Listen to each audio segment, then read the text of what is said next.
Ejercicios espirituales organizados por Mater Christi en el 50 aniversario de su fundación, dirigidos por Gregorio Cuenca Zafra, miembro de Mater Christi.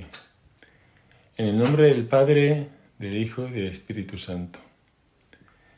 Ven Espíritu Divino, manda tu luz desde el cielo, Padre amoroso del pobre, don en tus dones espléndido, luz que penetra las almas, fuente del mayor consuelo. Ven, dulce huésped del alma, descanso de nuestro esfuerzo. Tregua en el duro trabajo, brisa en la hora de fuego. Gozo que enjuga las lágrimas y reconforta los duelos. Entra hasta el fondo del alma, divina luz, y enriquécenos.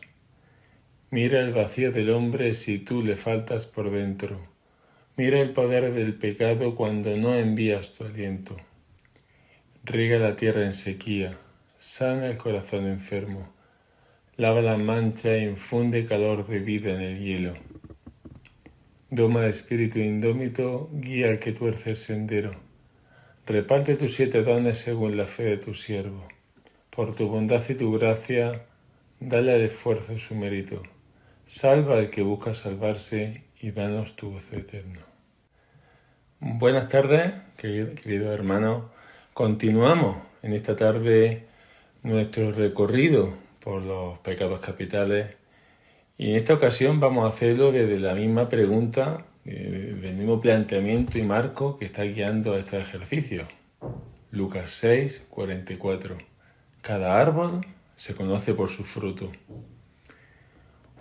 Esta tarde vamos a hablar de una emoción muy natural, muy vista, incluso diría yo la más justificada de todas, pero que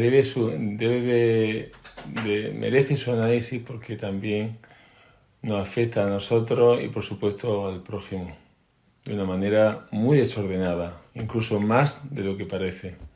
Y hablamos de la ira. Y quizá escuchar esta palabra, la ira, algunos piensen o pensemos inmediatamente que ese no es mi problema. Yo soy una persona pacífica, yo soy una persona tranquila, no golpeo a nadie, no grito. Pero la ira no siempre da golpes ni levanta la voz. A veces grita, pero otras veces guarda silencio, y es la ira más peligrosa de todas. A veces insulta, pero otras veces también utiliza la ironía. En otras ocasiones explota, pero otras se convierte en tristeza o en mal humor. Por eso conviene comenzar con una definición sencilla. La ira es una reacción interior que aparece cuando percibimos algo como malo, una injusticia, una ofensa, una amenaza, frustración, una contrariedad o un obstáculo que se interpone en nuestros deseos. Es una fuerza que se levanta dentro de nosotros y que nos impulsa a reaccionar contra aquello que consideramos malo en nuestra vida. Podemos notarlo incluso en el cuerpo y somatizarse, ¿no? Se acelera el corazón, aumenta la tensión, cambia el tono de voz. Ahora bien, debemos hacer una distinción muy importante, y es que sentir este primer movimiento de la ira no significa necesariamente haber ofendido a nadie, ni haber pecado. El Catecismo de la Iglesia Católica, en los números 1763 y de 1763 al 1769, explica que las pasiones son movimientos naturales de nuestra sensibilidad. Entre ellas aparecen el amor, el temor, la tristeza y también la ira. Y afirma que, consideradas en sí mismas, las pasiones no son buenas ni malas. Y es aquí la clave, que se hacen moralmente buenas o malas según estén gobernadas por la razón y por la voluntad. Por tanto, podemos experimentar una indignación legítima ante una injusticia, un abuso, una mentira o el sufrimiento de una persona indefensa. Pero mirando el Evangelio, Jesús, ante la dureza del corazón de quienes no querían, por ejemplo, en Marcos 3:5, que se curase a un hombre en sábado,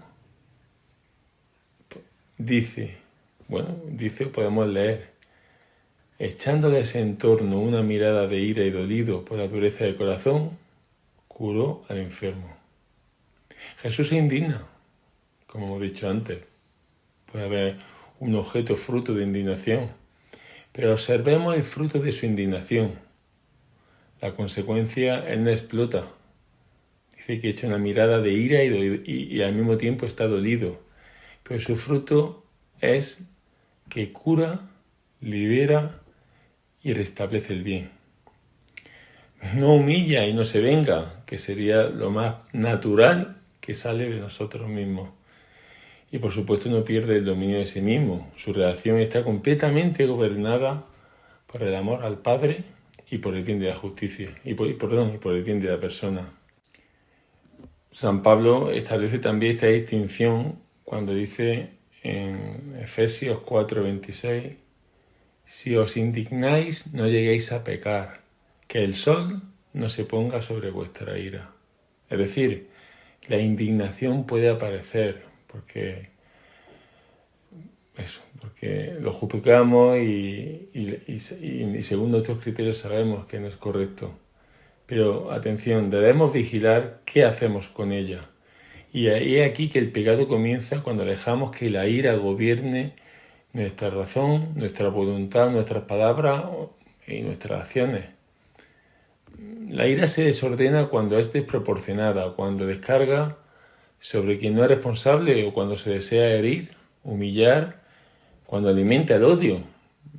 Hay muchas ocasiones en las que uno enchufa la tele o escucha la radio y nos llenamos de odio y de ira y expresamos, creo yo, frases que en el fondo ni hemos pensado ni supongo que sentimos, pero se expresan.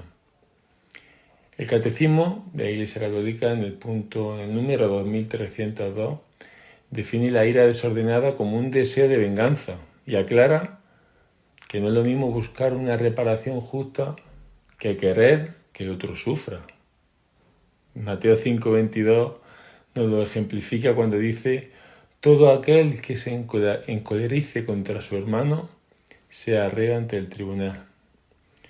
Y es que no es lo mismo proteger a una víctima que descargar nuestro odio sobre el agresor. Y no es lo mismo exigir justicia que querer hacer pagar al otro por el dolor que nos ha causado. Por tanto, no basta preguntarnos si tengo motivos para estar enfadado. Más bien habría que añadir, ¿qué estoy haciendo con este enfado? ¿Quiero restablecer el bien o quiero castigar a la persona? Santiago, la carta de Santiago en el capítulo 1, versículo 20 nos recuerda: la ira del hombre no produce la justicia que Dios quiere. Podemos tener razón en lo que defendemos, por supuesto, pero también perderla completamente la manera de defenderlo. Sería aquello que siempre nos han dicho, que lleva razón, pero las formas te han hecho perder la razón. Existen muchísimas manifestaciones visibles y camufladas de la ira. La más evidente es la ira explosiva, con gritos, amenazas, insultos, portazos, descalificaciones. Existe también la ira verbal, aquella que no necesita gritar, porque puede emplearse mediante una ironía, una burla, una interrupción o un tono despectivo. Conocemos a esa persona, cuando conoces a quien tienes al lado, y se sabe perfectamente lo que le duele, qué error ha cometido o dónde se encuentra la inseguridad de esta persona. Y justamente en medio de una discusión se utiliza ese conocimiento como un arma. Eso es, como decimos aquí en castellano, eso es tener muy mala leche, ¿verdad? Pero también existe una ira disfrazada de humor. Se hace una broma humillante y cuando la otra persona se siente herida se responde: no sabe aceptar una broma. Bueno, pero quizá no era humor. Posiblemente esa agresividad escondida detrás de una sonrisa lleva implícita una intención de expresar una ira camuflada, pero por supuesto lo que no se valora y se resta importancia es al dolor que ha sentido la otra persona. Otra ira es y lo he comentado anteriormente, y es la más peligrosa, es la ira silenciosa. Hay silencios que son prudentes. Ya comentamos la prudencia de San José. Pero cuando estamos alterados, muchas veces callar puede impedir que digamos algo injusto. Ese silencio es un acto de dominio propio. Recordemos igualmente esos silencios de María o aprendamos esos silencios de San José. Pero otro silencio, el más peligroso, que no busca serenarse, es aquel que busca castigar. Y uno se mantiene en silencio conscientemente de que quiere fastidiar a la otra persona. En este sentido, la persona deja de hablar, evita la mirada, responde con monosílabos, retira el afecto o crea una atmósfera de tensión. Recordaréis, seguro que habéis visto o habéis escuchado: ¿qué te pasa? ¿Te pasa algo? No, no me pasa nada. Pero ese nada está cargado de hostilidad, porque no expresa lo que le ha molestado, porque en el fondo espera esa persona que los demás lo adivinen y encima quiere que se sientan culpables. San Pablo, en este sentido, nos dice en Efesios 4:26 que el sol no se ponga sobre vuestra ira. Esto no significa que todos los problemas deban resolverse precipitadamente antes de acostarnos. A veces no hay tiempo y quizás no es el momento. A veces necesitamos tiempo para recuperar la serenidad. Pero San Pablo no quiere expresar que no debemos instalarnos deliberadamente en la ira, alimentarla o convertirla en una forma habitual de relación. Otra forma de ira camuflada es aquella que puede convertirse también en resentimiento. Por ejemplo, cuando la discusión termina, pero la ira permanece y se mantiene viviendo en la memoria. Aquí ese es un gran ejemplo para darnos cuenta que el perdón y el olvido van de la mano. Si una persona perdona, olvida. Pero esas frases que se han convertido en bandera y lema de muchas personas: yo perdono pero no olvido. Eso es una falacia que lo único que hace es engañarse a sí mismo y mantener un resentimiento y una ira que no sirve para nada. Pero volvamos otra vez a la escena. Estas frases que dicen: me dijo aquello, me dijo lo otro, y después de todo lo que yo he hecho me trata así. Algún día se dará cuenta. Claro, y cada vez que recordamos lo ocurrido en nuestra mente, de forma obsesiva diría yo, añadimos nuevas razones para condenar al otro. Incluso podemos experimentar cierto placer cuando le sucede algo malo a la otra persona y añadir: se lo merece, ahora sabrá lo que yo sentí. Ahí la ira ya se ha convertido en un deseo de venganza, aunque no ejecutemos ninguna acción exterior.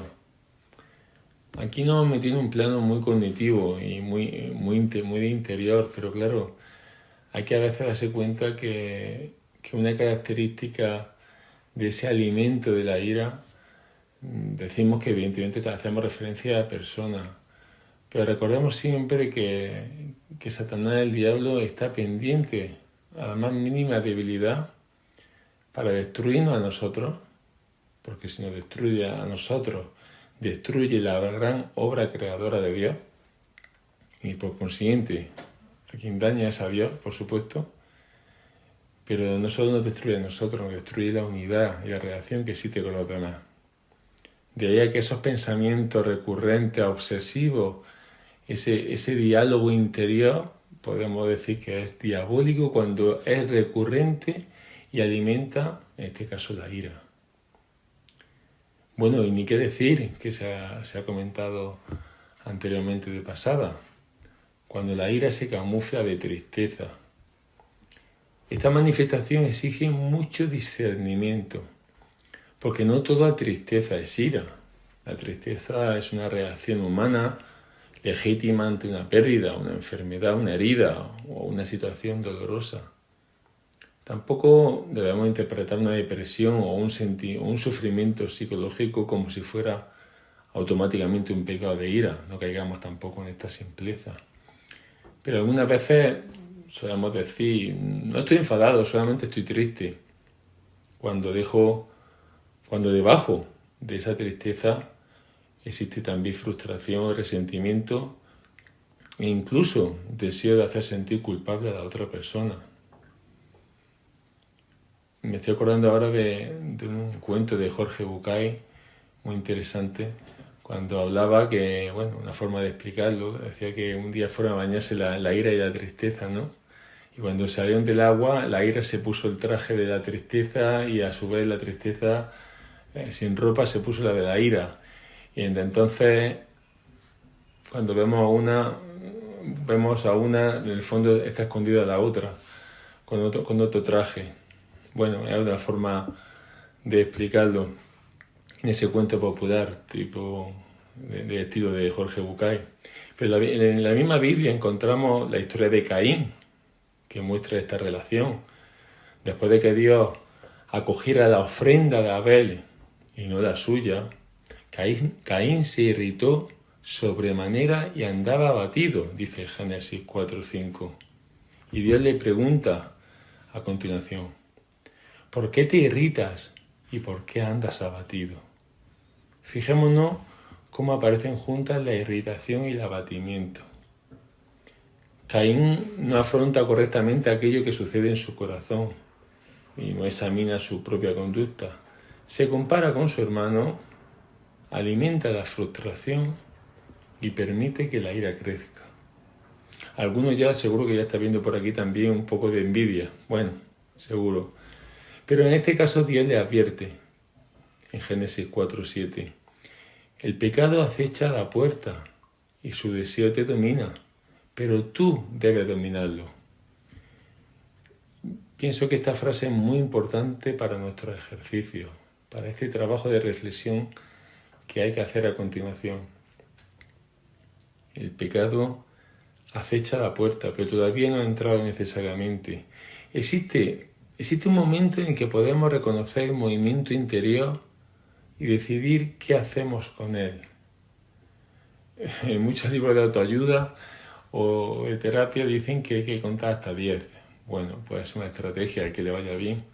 Pero en el fondo lo que quiere significar es que todo el mundo sabe que existe una mecha que uno puede apagar en un momento determinado, quizás si controla ese impulso, esa soberbia o simplemente se humilla, decir, Señor, te ofrezco este dolor, esta humillación que estoy sufriendo. Quizá uno no quiera someterse a eso, pero la clave está en que hay un momento en el que se puede cortar. De ahí a que podamos plantearnos, ¿estoy triste por lo sucedido o estoy enfadado porque las cosas no se han hecho como yo quería? Existe otra ira, también la ira sería la ira camuflada de justicia. Otra especialmente peligrosa cuando decimos, no estoy enfadado, estoy defendiendo la verdad. ¿Cuántos crímenes, cuántas injusticias se cometen y se están cometiendo anteponiendo la verdad y la justicia para justificar la ira? Puede ser cierto que defendamos una causa justa, no cabe duda, pero tener razón en el contenido no convierte automáticamente en justo nuestro modo de actuar. Podemos corregir un error y humillar a quien lo ha cometido. Podemos denunciar una injusticia y al mismo tiempo llenarnos de odio. Podemos defender la doctrina, lo que pensamos, nuestra religión católica, y al mismo tiempo despreciar a la otra persona. La pregunta decisiva que Dios nos quiere poner sobre el tapete es, ¿quiero que triunfe el bien o quiero derrotar al otro. ¿Deseo su conversión o su humillación? ¿Mi forma de actuar se parece realmente a la de Cristo? Finalmente podemos camuflar la ira también desde el cansancio o incluso desde el mismo carácter y personalidad. Podemos decir, es que estoy muy cansado, tengo mucho carácter, es que siempre he sido así. Claro, el cansancio influye. Una persona agotada posee menor capacidad de autocontrol y necesita descansar, ordenar su vida o pedir ayuda. Cuando uno está cansado, los mecanismos psicológicos y la debilidad aflora. Hay que tener mucho cuidado. Pero claro, el cansancio no convierte en justas nuestras palabras hirientes. Y el temperamento puede explicar que alguien reaccione con más rapidez o intensidad, pero eso no constituye una condena ni una excusa permanente. Ya hemos visto los distintos rostros de la ira. Ahora debemos defender un poco más, porque la ira que vemos por fuera suele tener una raíz interior. Muchas veces la ira es una emoción secundaria, es decir, debajo de ella existe otra realidad que la persona no sabe reconocer o manejar. Por dolor, vergüenza, frustración. Una persona se enfada porque el grupo no acepta su propuesta y quizás no está defendiendo únicamente una idea, está defendiendo su necesidad de sentirse escuchada, valorada o importante. O cuando un padre grita desproporcionadamente ante un error de su hijo, pues parece ira, pero debajo puede existir un temor sincero a que el hijo fracase. El problema es que ese miedo se expresa humillando. También aparece con frecuencia la necesidad de control, porque nos irritamos porque los demás no hacen las cosas como nosotros queremos. Y ya empezamos a hablar un poquito de la soberbia, ¿verdad? O un hijo no responde como esperamos o como esperábamos. Quizás estamos sometiendo al hijo a nuestras propias expectativas y criterios. En este sentido, la relación entre la ira y la soberbia no es paradójica. Muchas veces la ira es la reacción de una soberbia herida. Nos irritamos porque nos contradicen, porque no reconocen nuestro esfuerzo, porque nos corrigen. Hay aquí que no existe humildad para reconocer, ¿no? Porque no obedecen como esperábamos. Así que este punto es fundamental. En la vida cristiana, la gravedad de la soberbia y de la ira no se comprende solamente por el malestar interior que nos producen, sino por la forma en que afectan a la persona que tenemos delante.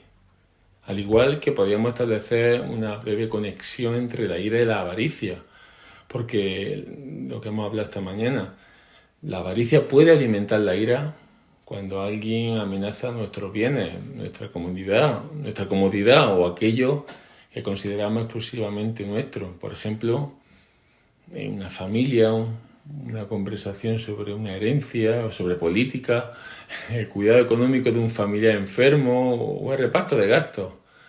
A veces parece que discutimos por justicia, pero en el fondo nos irrita tener que renunciar a una parte de lo que deseamos conservar. El Evangelio nos muestra en la parábola de los viñadores homicidas un gran ejemplo. Al ver al hijo del propietario dicen, este es el heredero, venid, lo matamos y nos quedamos con su herencia. En Mateo 21:38. La parábola se refiere principalmente al rechazo de los enviados de Dios y de su hijo, pero también muestra con claridad este mecanismo explicado anteriormente. El deseo de apropiarse de lo ajeno termina convirtiéndose en violencia. Así que miremos y analicemos nuestra vida con seriedad, porque podemos rezar mucho, participar en la Eucaristía y defender correctamente la doctrina, pero si nuestra soberbia desprecia al hermano, o nuestra ira lo hiere, existe una contradicción que debe ser llevada a la oración y a la conversión personal. La primera carta de San Juan, el capítulo 4:20, podemos leer: quien no ama a su hermano, a quien ve, no puede amar a Dios a quien no ve. Este tipo de reacciones produce frutos, división, resentimiento y deterioro de las relaciones. Y no solo personales con el prójimo, sino al final, nuestra relación con Dios. Y comprender esta cadena nos permite descubrir que entre el estímulo y nuestra respuesta existe un espacio de libertad. El catecismo explica que las pasiones pueden ser asumidas y ordenadas por las virtudes o pueden ser pervertidas por los vicios. La gracia no destruye nuestra sensibilidad, al contrario, la sana, la educa y la orienta hacia el bien, como enseña en los números del catecismo en 1768 y 1769. Los frutos y las consecuencias de la ira pues están claros. La ira desordena, produce miedo, puede creer que está corrigiendo cuando está humillando. Además, la ira tiende a extenderse porque una respuesta agresiva provoca otra respuesta agresiva. El segundo eleva el tono, el primero lo eleva todavía más y al final el problema inicial casi desaparece. Ya no se discute sobre aquello que ocurrió, al contrario, se lucha por vencer. El catecismo incluye la ira entre los pecados capitales porque estos pecados generan otros vicios y otras faltas. San Pablo dice que desterrad de vosotros la amargura, la ira, los enfados, insultos y toda maldad. Sed buenos, comprensivos, perdonándoos unos a otros como Dios perdonó en Cristo. En Efesios 4, 31, 32. Observemos que San Pablo no pide únicamente dejar de gritar. Nos pide a ti y a mí desterrar también la amargura, porque podemos controlar exteriormente la conducta y continuar alimentando interiormente el resentimiento. Igualmente el corazón. ¿Qué tenemos en el corazón? Y ahora habría que aprender de Cristo para madurar la virtud contrapuesta a la ira. ¿Y cuál es? No es otra que la mansedumbre. Aprended de mí, que soy manso y humilde de corazón, dice Mateo 11:29. La mansedumbre es la virtud que modera y ordena la ira, de manera que la fuerza que sentimos ante una ofensa, una injusticia o una contrariedad quede sometida a la razón, a la justicia, a la caridad y por supuesto a la voluntad de Dios. La mansedumbre no elimina la fuerza, al contrario, la gobierna. No niega la injusticia que se está sucediendo. Más bien impide que la injusticia nos convierta también en injustos. Una persona mansa puede corregir, denunciar, defender a una víctima, decir que no. Hay que saber decir que no. Pero exigir también una reparación o tomar una decisión firme. Pero no necesita humillar, insultar ni devolver el mal recibido. En el libro de los Proverbios, el capítulo 16:32, dice: más vale el paciente que el héroe, el que se domina a sí mismo que el conquistador de ciudades.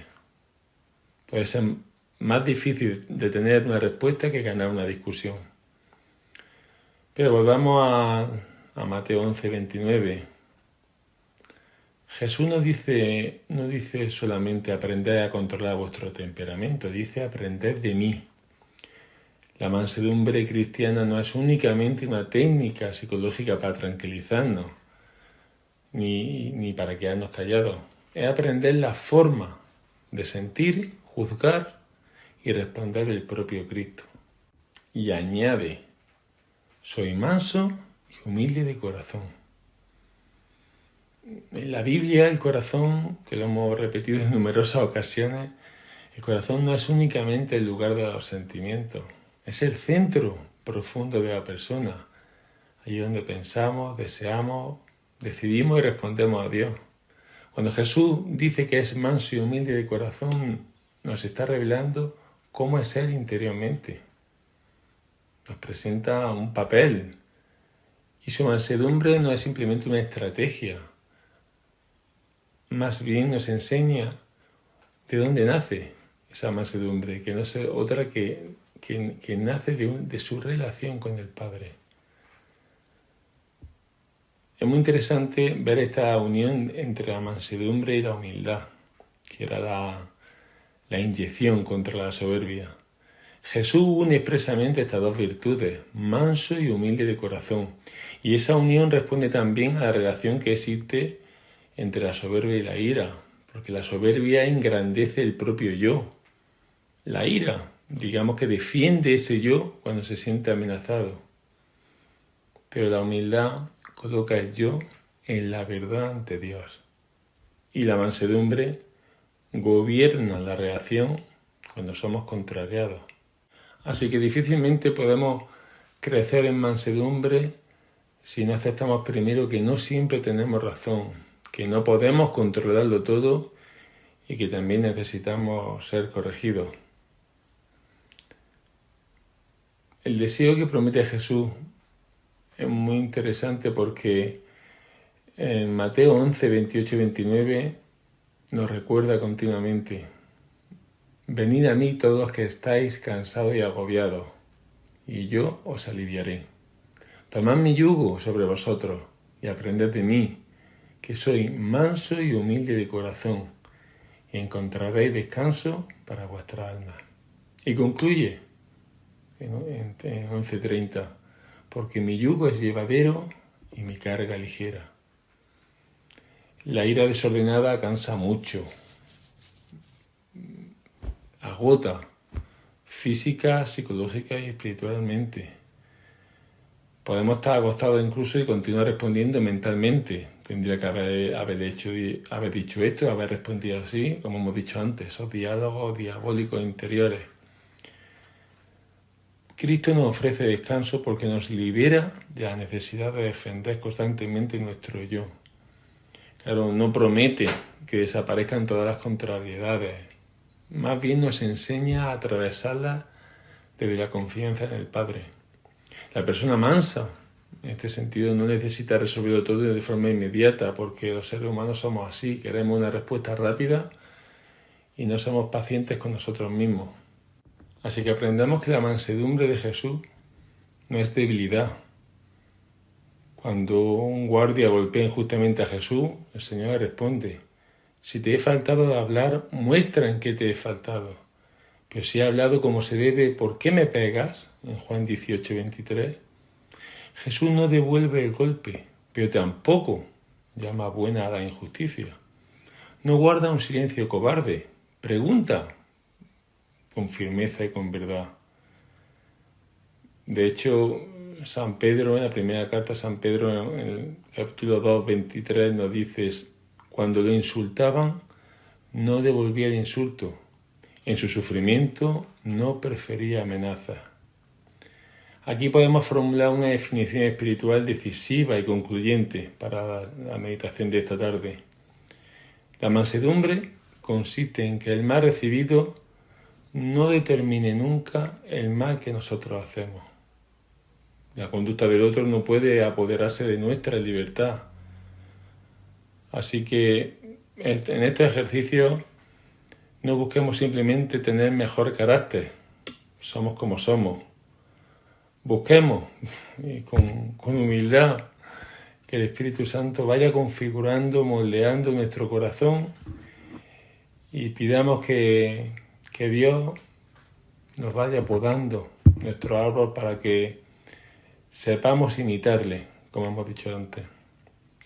Así que con mucha paciencia con nosotros mismos y en abandono absoluto en Dios, pongamos sobre la mesa nuestra realidad y caminemos con ilusión y con esperanza. Amén.